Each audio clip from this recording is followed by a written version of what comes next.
ಬೇಂದ್ರೆಯವರ ಜನ್ಮದ ದಿನದಂದು ಗೌರವಪೂರ್ವಕ ಪ್ರಣಾಮಗಳು. ಬೇಂದ್ರೆ ಅವರು ಜನವರಿ 31, 1896ರಂದು ಜನಿಸಿದರು.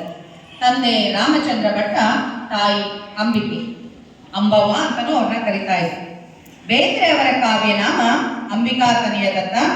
ಬೇಂದ್ರೆ ಮನೆತನದ ಮೂಲ ಹೆಸರು ಡೋಸರ.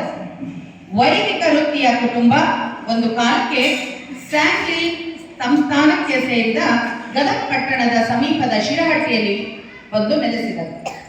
ಕುಣಿಯೋಣ ಬಾರ ಕುಣಿಯೋಣ ಬಾರ, ಇಳಿದು ಬಾ ತಾಯಿ ಇಳಿದು ಬಾ, ನಾ ಬಡವಿ ಆತ ಬಡವ, ಒಲವೇ ನಮ್ಮ ಬದುಕು, ನೀಗ ಉತ್ಸಾಹದ ಚಿಲ್ಮೆಯನ್ನು ಕಿಸಬಲ್ಲ, ನೊಂದ ಜೀವಕ್ಕೆ ಸಾಂತ್ವನ ನೀಡಬಲ್ಲ, ಪ್ರೀತಿ ಪ್ರೇಮಗಳನ್ನು ಮೂಡಿಸಬಲ್ಲ ಕವಿತೆಗಳನ್ನು ರಚಿಸಿಕೊಟ್ಟ ವರಕವಿ ಬೇಂದ್ರೆ ರಸವೇ ಜನನ, ರಸವೇ ಜನನ, ವಿರಸವೇ ಮರಣ, ಸಮರಸವೇ ಜೀವನ ಎಂದು ಕುರಿತು ಪರಿಣಾಮಕಾರಿಯಾಗಿ ಹೇಳಿದ ಧೀಮಂತ ಕವಿ ದಾರಾ ಬೇಂದ್ರೆ.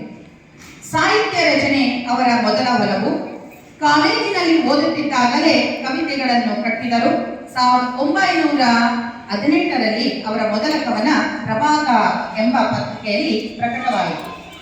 ಅಲ್ಲಿಂದಾಚೆಗೆ ಅವರು ಕಾವ್ಯ ರಚನೆ ಮಾಡುತ್ತಲೇ ಬಂದರು. ಗರಿ, ಕಾಮಕಸ್ತೂರಿ, ಸೂರ್ಯಪಾನ, ನಾದಲೀಲೆ, ನಾಕುತಂತಿ ಮೊದಲಾದ ಕವನ ಸಂಕಲನಗಳನ್ನು ಪ್ರಕಟಿಸಿದರು. ಇವರ ನಾಕುತಂತಿ ಕೃತಿಗೆ 1974ರ ಇಸ್ವಿಯಲ್ಲಿ ಕೇಂದ್ರ ಜ್ಞಾನಪೀಠ ಪ್ರಶಸ್ತಿ ಬಂದಿದೆ. ಕವಿತೆಗಳನ್ನಲ್ಲದೆ ನಾಟಕಗಳು, ಸಂಶೋಧಾತ್ಮಕ ಲೇಖನಗಳು, ವಿಮರ್ಶೆಗಳನ್ನು ಬೇಂದ್ರೆ ಬರೆದಿದ್ದಾರೆ. 1921ರಲ್ಲಿ ಧಾರವಾಡದಲ್ಲಿ ಅವರ ಗೆಳೆಯರೊಡನೆ ಕಟ್ಟಿದ ಗೆಳೆಯರ ಗುಂಪು ಸಂಸ್ಥೆ ಅವರ ಸಾಹಿತ್ಯ ಚಟುವಟಿಕೆಗಳಿಗೆ ಇಂಪು ನೀಡಿತು.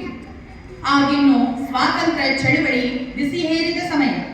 ಬೇಂದ್ರೆಯವರ ಗರಿ ಕವನ ಸಂಕಲನದಲ್ಲಿನ ನರಬಲಿ ಎಂಬ ಕವನವು ಆಗಿನ ಬ್ರಿಟಿಷ್ ಸರ್ಕಾರದ ಕೋಪಕ್ಕೆ ಕಾರಣವಾಯಿತು.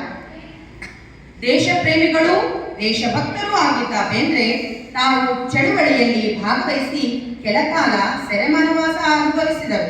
ಅವರು 1954ನೇ ಇಸ್ವಿಯಲ್ಲಿ ತೆರೆಯಾದ ವಿಚಿತ್ರ ಪ್ರಪಂಚ ಎಂಬ ಚಿತ್ರಕ್ಕೆ ಸಾಹಿತ್ಯ ಹಾಗೂ ಗೀತೆಗಳನ್ನು ರಚಿಸಿದರೆಂದು ಆ ವರ್ಷದ ನವೆಂಬರ್ ತಿಂಗಳ ಚಂದಮಾಮ ಪತ್ರಿಕೆಯ ಜಾಹೀರಾತನ್ನು ತಿಳಿಸುತ್ತದೆ.